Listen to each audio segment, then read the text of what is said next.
Well, Horace, I guess let's just ask what the emotions like for you when you see a thing like this. I mean, you've seen fights for years and years and years, but a Hall of Fame and these names. What's it like for you to be here these days? This is what my family create. I mean, my family started this. Is actually we create was a quest to find out who is the best fighter. So, but then the UFC turned this into a show. It's like all over the world now. I know for a lot of times, you were like, our family wants no time limits and less rules and all that, but like you said, it's become a show, a sport. So what do you think? Is this kind of where the sport had to go, or do you wish it could go back to the way it was in the early days? No, it had to be done this way. On the beginning, it was new for everybody. So there was no time limit, no weight division, no rules, no rounds. So it had to be done that way. But then today, it's equal for both fighters. So yes, people say, well, there's time limit, but it's even. They're both on the same weight. If you take the weight division out and leave the time limit, that would be bad, because then the heavyweight will always win. But they are both on the same division now. It's equal for both. It doesn't favor for the grappler, doesn't favor for the stand-upper, the stand-up fighter. It's who have the best strategy. That's awesome. I wanted to ask you about the Hall of Fame from a fighter's perspective, right? Like, fighters are fighting for wins and for titles, but what does it mean to be a part of something like this? There's been some debate, like, is this really a special honor, or are we overblowing it? What do you think? Is it special to be a part of the UFC Hall of Fame? It's very special. It's not, we don't fight for that. We fight because I think most of us are fighting as a quest.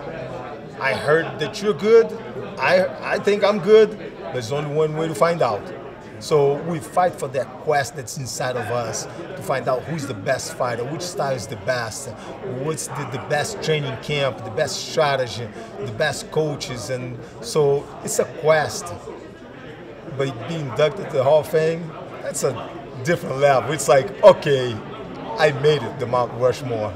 That's it. Last thing for you, I got to ask, tomorrow night, do you end up being I guess it'd be Saturday night, a Brian Ortega fan and a Nick Diaz fan? I mean, I think about the close alignment with the Gracie family. Does that make you a fan of theirs?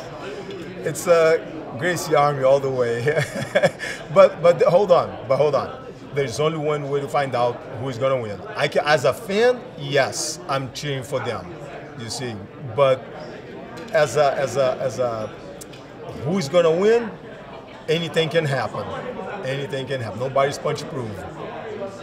Kevin Randall is going in the Lincoln rounds going to the Hall of Fame. You've both, of course, fought in Pride or UFC. Do you have any stories of your time with Kevin? Did you have any interactions with him that maybe the fans didn't get to see a side of him that they saw while he was fighting? Kevin was back in the day when we fought back in Japan together. He's a different species. So him and that whole group that came with him, for a while we were hitting heads. They were hitting heads with the Brazilians, but there was no bad blood outside the cage. We're all very professionals. I'm curious to get your thoughts on Neiman's win. You got a TKO win. Obviously, you're not known for your knockout power, but now he's going in and putting away very high-level opponents with his fists, and he's now touted his Muay Thai as well as his Jiu-Jitsu. I can't remember the phrase. I think he said, like, stand-up hospital, canvas great. So what did you make of his last performance? Well, Neiman is a very talented kid, and he puts his time. He trains a lot.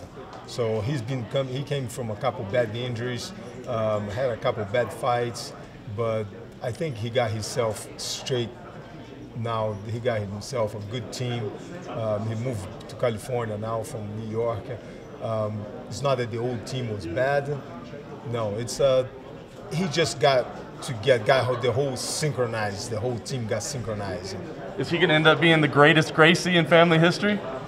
He's up there. He's up there. He's calm. That's what made him good. He's not very aggressive. He's not anxious. He's very calm. He keeps himself composed the whole time.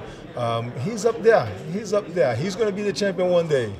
Is there any update that you know of on Crone? I think a lot of fans are they're interested in when he's going to, he hasn't fought in, I think, 2.5 years, and they want to see him back in the octagon. It's been 2.5 years already? Something like that, like 2019, I think is the last time. Oh, wow. 2.5 years, Yeah, wow. maybe That 2 I years. just remember the last fight like it was yesterday. No, I heard last that he moved to Montana, and he's getting himself, again, finding himself. That's what Neiman did. And you see, sometimes it's good to lose. It's good to lose, because if you only win, and then as soon as you get way up high on the top and you lose, you crumble, you fall apart. So it's good to take the loss out of the way.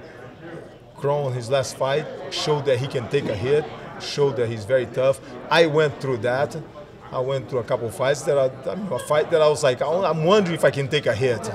And I did take a hit. And I was like, my God, I took a hit and I didn't go down. Wow, I'm so proud of myself. I was like, so yeah, it wasn't a win for Crone, but he showed a lot of heart. Just one from me. Nick Diaz hasn't fought in so long. What does he need to be expecting in the cage on Saturday after not fighting for so long? What does he need to expect once he gets in there? Because Nick haven't fought for a long time, it doesn't mean that he haven't been training. The guy's a training machine, so can never count him out, because he's not fighting every month or every 6 months or every year.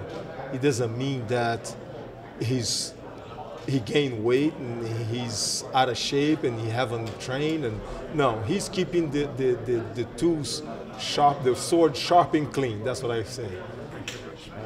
Thank you, man. It's good to see you, sir.